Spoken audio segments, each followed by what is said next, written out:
જય શ્રી કૃષ્ણ, જય દ્વારકાધીશ મિત્રો. આજે આપણે અધ્યાય 14નો ત્રીજો શ્લોક સમજીશું.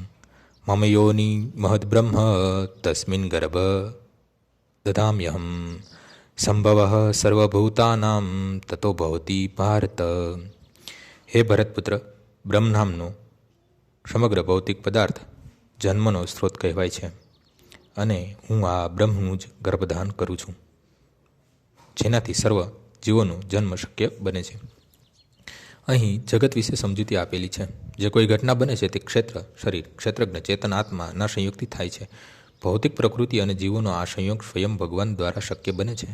મહત્ત્વ જ સમગ્ર બ્રહ્માંડનું પૂર્ણ કારણ છે અને પ્રકૃતિના 3 ગુણોથી યુક્ત એ સમગ્ર તત્વ કોઈ વખત બ્રહ્મ કહેવાય છે. પરમેશ્વર એ સમગ્ર તત્વને સગર્ભ કરે છે અને તેથી અસંખ્ય બ્રહ્માંડો સંભવે છે. વૈદિક સાહિત્યમાં આ સમગ્ર ભૌતિક તત્વને બ્રહ્મ કહ્યું છે. તસ્માદ એદત બ્રહ્મ નામ રૂપમ અન્નમ ચ જાયતે. પરમેશ્વર તે બ્રહ્મમાં જીવોરૂપી બીજોનું ગર્ભધાન કરે છે. પૃથ્વી, જળ, અગ્નિ, વાયુ વગેરે 24 તત્વો ભૌતિક શક્તિ છે અને તેઓ મહદ્બ્રહ્મ અર્થાત ભૌતિક પ્રકૃતિના ઘટકો છે. 7મા અધ્યાયમાં અગાઉ સમજાવ્યું છે તે પ્રમાણે આનાથી ઉપર એક અન્ય પરાપ્રકૃતિ જીવ છે.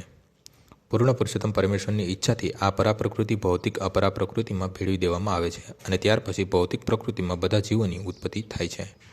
વિષણ તેના ઈંડા ડાંગરના ખેતરમાં મૂકે છે અને કેટલીક વખત એમ કહેવાય છે કે વીછી ડાંગરમાંથી જન્મે છે, પરંતુ ડાંગર વીછીની ઉત્પત્તિનું કારણ નથી. વસ્તુતઃ ઈંડા વીછણે મૂકેલા છે. તેવી રીતે ભૌતિક પ્રકૃતિ જીવોની ઉત્પત્તિનું કારણ બને છે. પૂર્ણ પુરુષોત્તમ પરમેશ્વર બીજ આપે છે અને એ બીજ ભૌતિક પ્રકૃતિની ઉપજ રૂપે બહાર પડતા જણાય છે. એ રીતે દરેક જીવને તેના પૂર્વકર્માનુસાર વિભિન્ન શરીર મળે છે, જે આ ભૌતિક પ્રકૃતિ વડે રચાયેલું હોય છે, જેનાથી જીવ પોતાના પૂર્વકર્મ પ્રમાણે સુખ કે દુઃખ ભોગવે છે.